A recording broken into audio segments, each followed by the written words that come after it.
காவிரி விவகாரம் தொடர்பாக தமிழக அரசு அனைத்துக் கட்சி கூட்டத்தை கூட்ட வேண்டும் என எதிர்க்கட்சிகள் வலியுறுத்தியுள்ளன.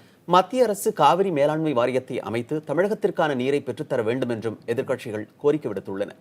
காவிரியில் தமிழகத்தின் உரிமையை பெறுவதற்காக அறிவிக்கப்பட்டுள்ள போராட்டத்திற்கு எதிர்க்கட்சிகள் ஆதரவு தெரிவித்துள்ளன. காவிரி வழக்கில் அனைத்து கட்சிகளையும் ஒருங்கிணைத்து செயல்படுவதற்காக தமிழக அனைத்து விவசாய சங்கங்களின் கூட்டியக்கம் சார்பாக சென்னை எழும்பூரில் அனைத்துக் கட்சி கூட்டம் நடைபெற்றது. இதில் திமுக, காங்கிரஸ், பாரதிய ஜனதா, விடுதலை சிறுத்தைகள் உள்ளிட்ட கட்சிகளைச் சேர்ந்தவர்கள் பங்கேற்றனர். கூட்டத்தில் காவிரி விவகாரம் தொடர்பாக ஆலோசனை நடத்தப்பட்டது. மேலும் காவிரியில் தமிழகத்திற்கு உரிய நீரை பெற போராட்டமும் பேரணியும் நடத்த தீர்மானிக்கப்பட்டது.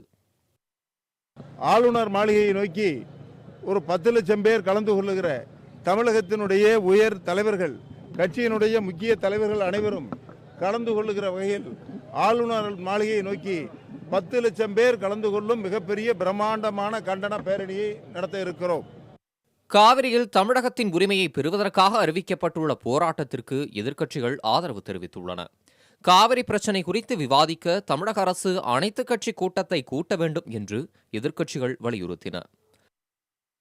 இது political solution is the final one.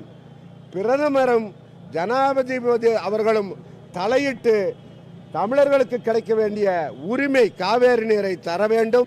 தமிழக விவசாயிகளின் கூட்டியக்கம் நடத்திய இந்த சர்வ கட்சி கூட்டத்தில் தமிழக பாரதிய ஜனதா கட்சி தமிழகத்தின் உரிமையை பெற்றுத் தருவதில் எந்த வகையிலும் பின்வாங்காது என்பது மட்டுமல்ல, தமிழகத்தின் உரிமையை பெற்றுத் தருவதில் உறுதியாக இருக்கிறது என்பதை தெரியப்படுத்துவதற்காக நான் இந்த சர்வ கட்சி கூட்டத்தில் கலந்து கொண்டேன்.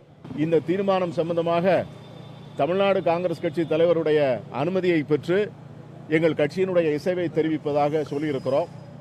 அவர்கள் இந்த தீர்மானத்தின் நகலை எடுத்துக்கொண்டு எல்லா அரசியல் கட்சி தலைவர்களை சந்திக்கின்ற போது தமிழ்நாடு காங்கிரஸ் கட்சியினுடைய தலைவரையும் சந்திக்க இருக்கிறார்கள்.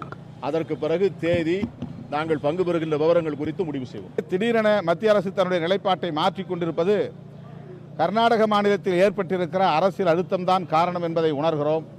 ஆகவே குடியரசுத் தலைவர் அவர்கள் இதில் உடனடியாக தலையிட வேண்டும், மத்திய அரசின் நிலைப்பாட்டை திரும்பப் பெற வலியுறுத்த வேண்டும் என்பதுதான் நாங்கள் முன்வைக்கிற கோரிக்கை.